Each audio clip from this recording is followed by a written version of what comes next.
யாவரையும் கர்த்தர் தாமே ஆசீர்வதிப்பாராக.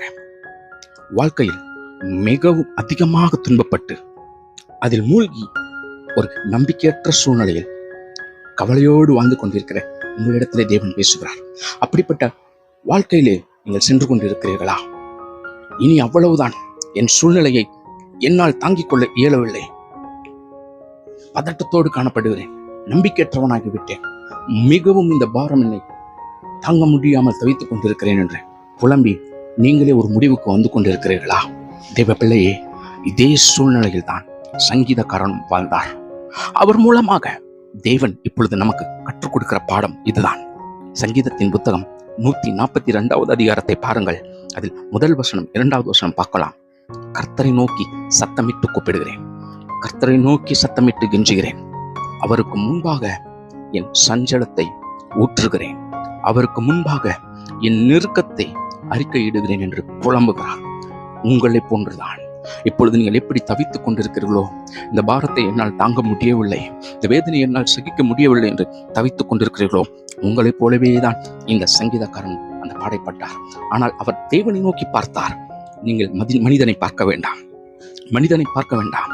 எந்த மனித ஜனங்களும், எந்த நண்பர்களும், எந்த கூட்டமும் எனக்கு ஆதரவு தர மாட்டேன் என்கிறது, அல்லது கொஞ்சமாவது இரக்கத்தோடு என்னிடத்திலே பழக மாட்டுக்கிறார்கள், அன்பை வெளிப்படுத்த மாட்டுக்கிறார்கள், என்னை தனிமை வாட்டுகிறது, அந்த தனிமை என் ஆத்துமாவை குழப்பிக் கொண்டு இருக்கிறது, என் ஆவியானது புலம்பிக் கொண்டு இருக்கிறது, அந்த அனுபவித்துக் கொண்டு இருக்கிறேன் அந்த வேதனை என்று புலம்பிக் கொண்டிருக்கிறீர்களா?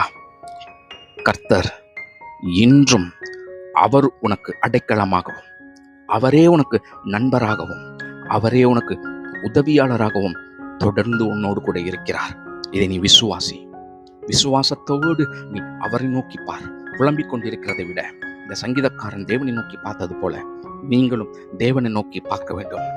அவர் நிச்சயமாக உங்களுக்கு உதவியை தருவேன் என்று வாக்கு கொடுத்திருக்கிறார் அல்லவா? நான் உன்னோடு கூட இருப்பேன், எந்த உபத்திரவங்கள் வந்தாலும் நான் உங்களை விட்டு விலகுவதில்லை என்று சொல்லியிருக்கிறார் அல்லவா? இதை நீங்கள் தாங்கிக் கொள்ளும்படியான பலனை உங்களுக்கு தரும் தேவனாய் இருக்கிறார். நீங்கள் அவரை நோக்கி பார்க்கும் பொழுது உங்களுக்கு சகிப்புத்தன்மை கற்றுக் கொடுப்பார். என்னால் முடியவே முடியாதே என்று புலம்பிக் கொண்டிருக்கிற உங்களுக்கு முடியும் என்று பலத்தை தருவார். தேவ ஜனங்களே, உங்களுடைய ஜெபத்தை அவர் கேட்டிருக்கிறார்.